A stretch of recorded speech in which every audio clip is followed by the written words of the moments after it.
Hello students. आज का हमारा टॉपिक है हाइब्रिड और H parameter model of transistor. Transistor आपने पहले भी पढ़ा होगा। दो टाइप के ट्रांजिस्टर होते हैं, एनपीएन और पीएनपी। जब इसे हम एम्पलीफायर की तरह यूज़ करते हैं तो बेसिकली तीन कॉन्फ़िगरेशन में यूज़ करते हैं: कॉमन एमिटर, कॉमन बेस और कॉमन कलेक्टर।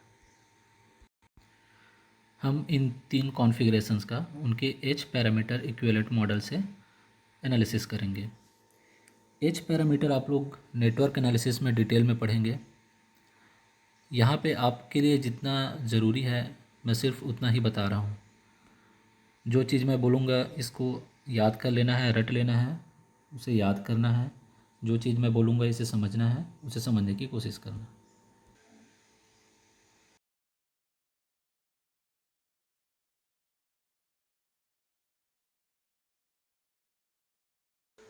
तीन टर्मिनल है उसके, टर्मिनल 1, 2 और 3। टर्मिनल 1 पे वोल्टेज क्या है? V1। टर्मिनल 2 पे वोल्टेज है V2। इसी तरह से टर्मिनल 1 से बीजेटी की तरफ जाने वाला करंट I1, टर्मिनल 2 से बीजेटी की तरफ जाने वाला करंट I2 और टर्मिनल 3 बीच में कॉमन है। तो टर्मिनल 1 हो गया हमारा इनपुट टर्मिनल, टर्मिनल 2 हो गया आउटपुट टर्मिनल और 3 हो गया कॉमन। तीन टाइप के कॉन्फ़िगरेशन है: कॉमन बेस, कॉमन एमिटर और कॉमन कलेक्टर। यहाँ पर ये एक स्टैंडर्ड सर्किट है। ये कोई भी हो सकता है, common emitter, common base, common collector, कुछ भी हो सकता है। पहले हम स्टैंडर्ड सर्किट के हिसाब से देखेंगे, उसके बाद यहाँ से जो फार्मूला मिलेगा उसके आधार पर बाकी तीन कॉन्फ़िगरेशन का एनालिसिस करेंगे।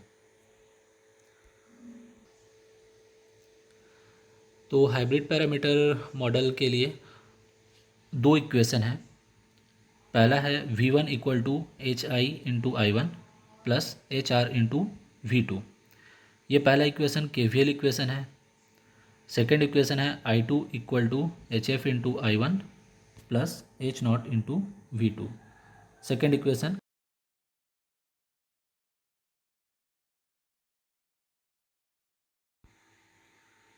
इस इक्वेशन के बेस पे हम सर्किट नंबर 2 डिज़ाइन कर सकते हैं। बट आपको भी इक्वेशन से सर्किट बनाने में प्रॉब्लम होगा, इसलिए हम उल्टे चलेंगे। पहले सर्किट बनाएंगे, उसके बाद फिर ये इक्वेशन निकालेंगे। तो ये है H parameter equivalent circuit of BJT. यहाँ पर जो सर्किट बना हुआ है इसमें जो बीजेटी लिखा हुआ है उसके जगह पर ये सर्किट आ गया। इनपुट साइड में वोल्टेज है V1, current I1। Output side में वोल्टेज V2, करंट I2।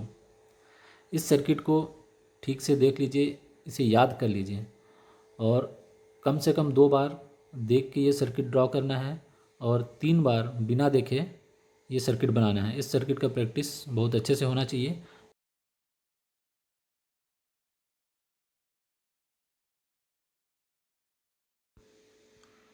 तो सबसे पहले देखते हैं इनपुट साइड में। यहाँ पर हम KVL निकालेंगे। KVL क्या होता है? किसी भी लूप में जितने भी वोल्टेज ड्रॉप हो रहे हैं उनका बीजगणितीय योग, उनका अलजेब्रिक सम 0 होगा। या फिर इसको इस तरह से बोल सकते हैं कि जितना भी वोल्टेज एब्जॉर्ब हो रहा है इक्वल टू जितना वोल्टेज डिलीवर हो रहा है।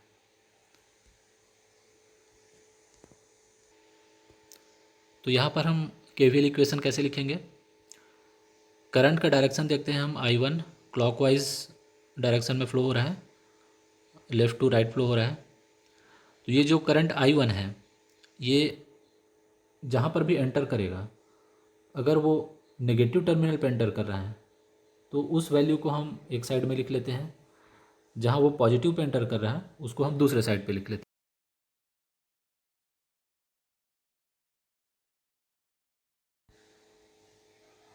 तो V1 पे करंट नेगेटिव साइड में एंटर कर रहा है, इसलिए V1 को हम एक साइड में लिखेंगे। इसी तरह से H I into I one, ये हो जाएगा वोल्टेज का वैल्यू। यहाँ पर करंट एंटर कर रहा है पॉजिटिव टर्मिनल पे। एक्चुअली रेजिस्टेंस में पॉजिटिव नेगेटिव टर्मिनल नहीं होता।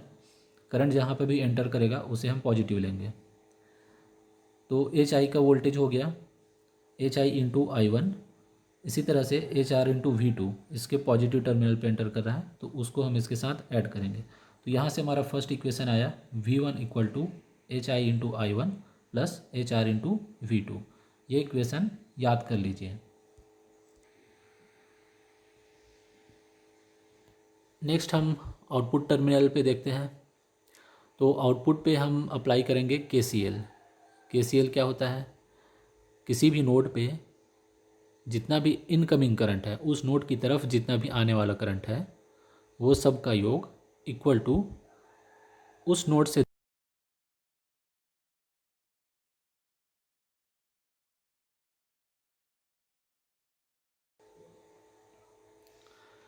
तो यहाँ पे आउटपुट में कितने नोड हैं? सिर्फ एक नोड है।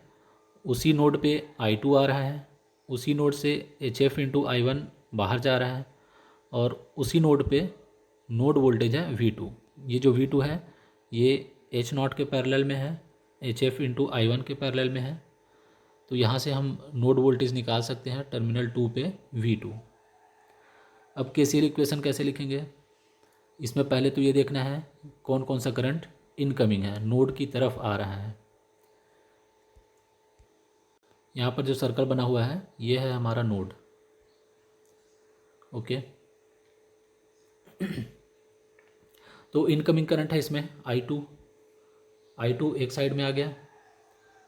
Next outgoing current HF into I one, node से दूर जा रहा है, HF इंटू आई वन, तो इक्वल टू के बाद आ गया HF इंटू आई वन। इसी तरह से नोड वोल्टेज हो गया V2, और जो H नॉट में करंट है वो टर्मिनल 2 से 3 की तरफ जाएगा। ठीक, तो वो करंट कैसे निकालेंगे? Ohm's law, V equal to I into R. तो I इक्वल टू क्या होगा? V divide by R. V क्या है यहाँ पे? V2। R क्या है यहाँ पे? 1 डिवाइड बाई H नॉट। यहाँ पर ध्यान दीजिए, H नॉट है इसका कंडक्टेंस या एडमिटेंस। कंडक्टेंस क्या होता है? रेजिस्टेंस का इन्वर्स कंडक्टेंस।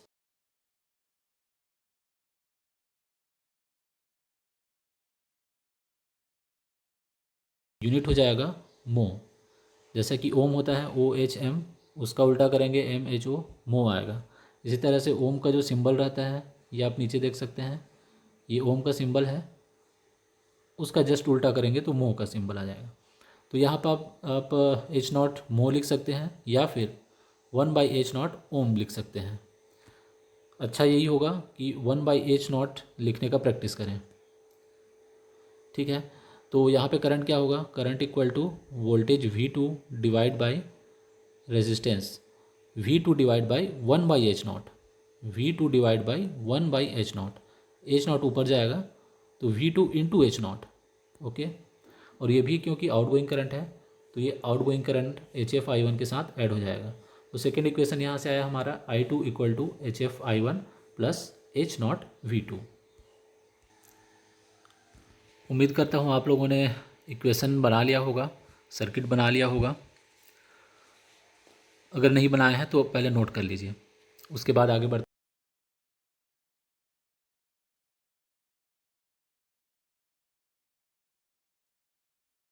HI कैसे निकालेंगे? HI इक्वल टू, इक्वेशन में देखिए आप, HI equal to V1 divide by I1 when V2 equal to 0।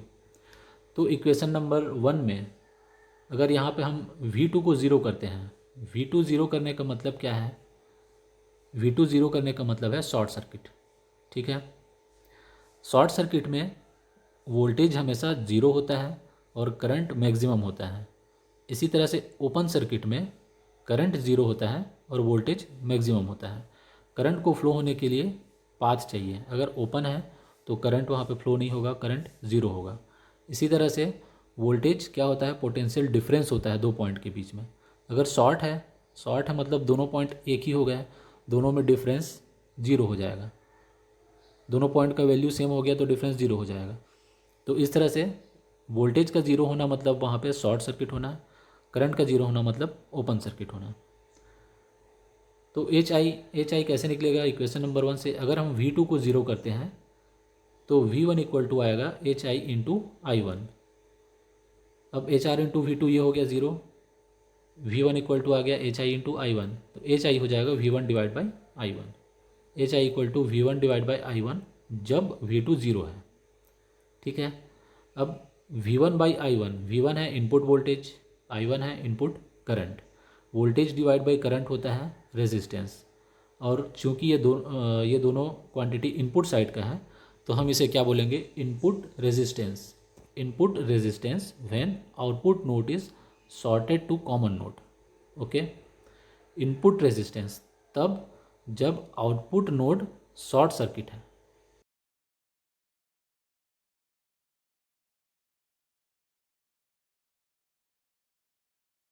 Equation number 1 पे है। एच आर फाइंड करने के लिए पहले हम I1 को ज़ीरो करेंगे। एच आर फाइंड करने के लिए पहले हम I1 को ज़ीरो करेंगे। I1 ज़ीरो करेंगे तो फिर एच आर आएगा V1 डिवाइड बाई V2। ठीक है, I1 को ज़ीरो किया तो V1 equal to H R into V2 आया। अब H R equal to V1 divide by V2।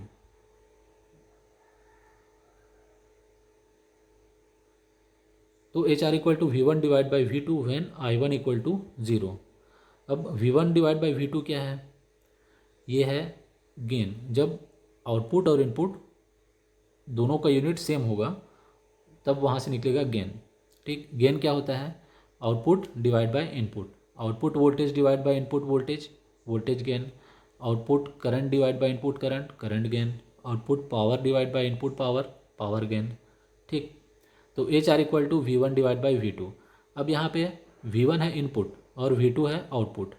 Gain मतलब आउटपुट डिवाइड बाय इनपुट, लेकिन यहाँ हो रहा है इनपुट डिवाइड बाय आउटपुट, इसलिए इसको हम क्या बोलेंगे, रिवर्स वोल्टेज गेन। ठीक, तो एच आर, आर मतलब reverse, reverse voltage gain when input node is open circuited. मैंने पहले भी बताया था, करंट जीरो मतलब ओपन सर्किट, वोल्टेज जीरो मतलब शॉर्ट सर्किट।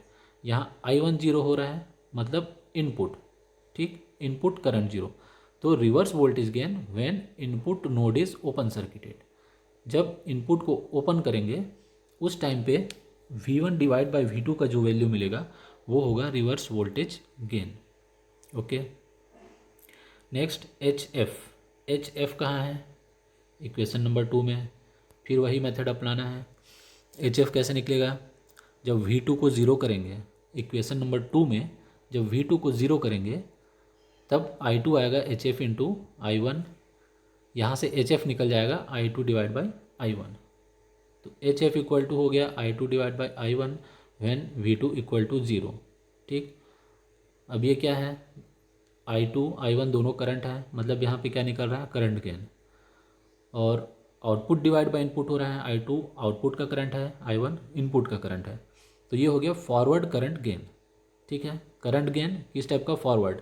इससे पहले वाला क्या था, वोल्टेज गेन, किस टाइप का, रिवर्स, क्योंकि वहाँ पे इनपुट डिवाइड बाई आउटपुट था, यहाँ पे क्या है, आउटपुट डिवाइड बाई इनपुट है।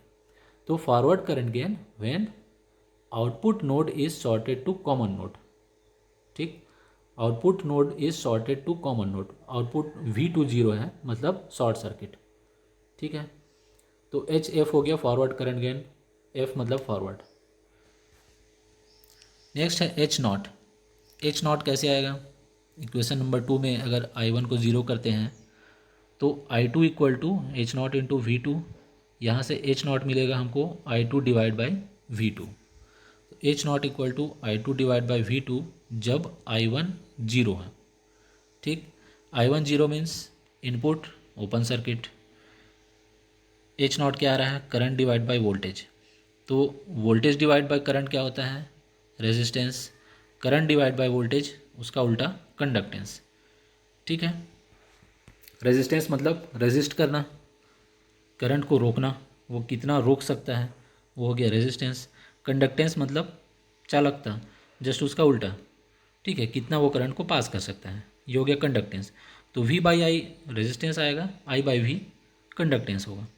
तो एच नॉट हो गया I2 divide by V2 when I1 equal to 0, that means output conductance. Output क्यों, क्योंकि I2 V2 दोनों क्या है, आउटपुट क्वांटिटी है, दोनों आउटपुट साइड का है। ठीक है, तो output conductance when input node is open circuited.